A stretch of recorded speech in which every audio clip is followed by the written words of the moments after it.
Happy birthday, Ate Joy!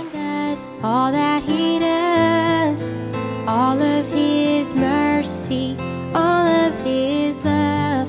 If the pen of the writer could write every day, not even his words could ever contain how much I've been blessed. Warmth in the winter, flowers in spring, laughter in summer, changes of leaves, food on my table, a good place to sleep, clothes on my back, shoes on my feet. Oh, I have been blessed. I have been blessed. God is so good to me. Precious are His thoughts of you and me. No way I could count them. There's not enough time. Hi Joy, happy birthday.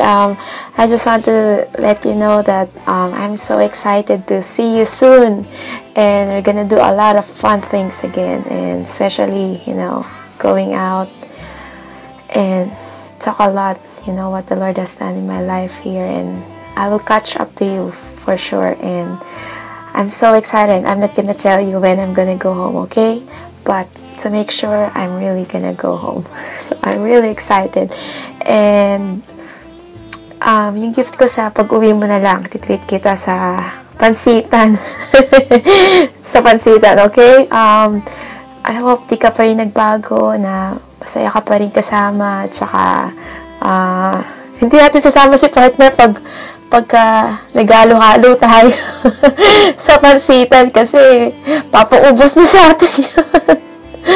Okay? I'm really excited to see you, okay? Sana hindi pabigat sa atin si Reynold pag nandyan na ako, okay?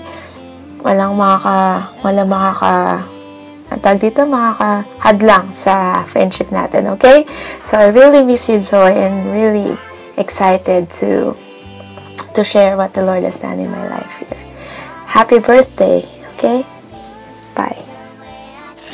Count them, there's not enough time.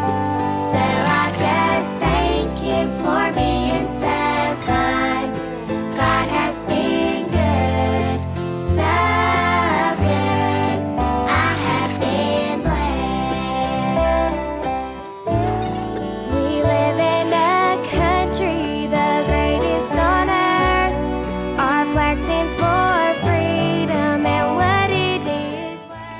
Happy birthday, Ate Joy! Sana napaligaya ka namin sa maikling video clip na ginawa namin. And sana maging special tong karawan mo. I'm grateful to the Lord na naging kaibigan kita.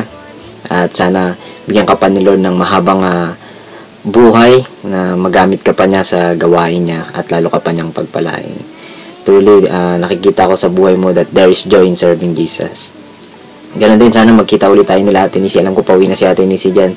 But Lord willing, magkita ulit tayo this year at magka-fellowship ulit tayo. Kung ititreat ka ni Ate Nisi sa pansitan, ako naman ititreat ko kayo sa palabok. Okay ba? At sana walang magbago sa pagkakaibigan nating tatlo. Ganon din, sa lahat pa ng mga gagawin natin sa buhay, sana gabayan tayo ni Lord. Once again, I want to greet you a happy birthday. And God bless you, Ate Joy.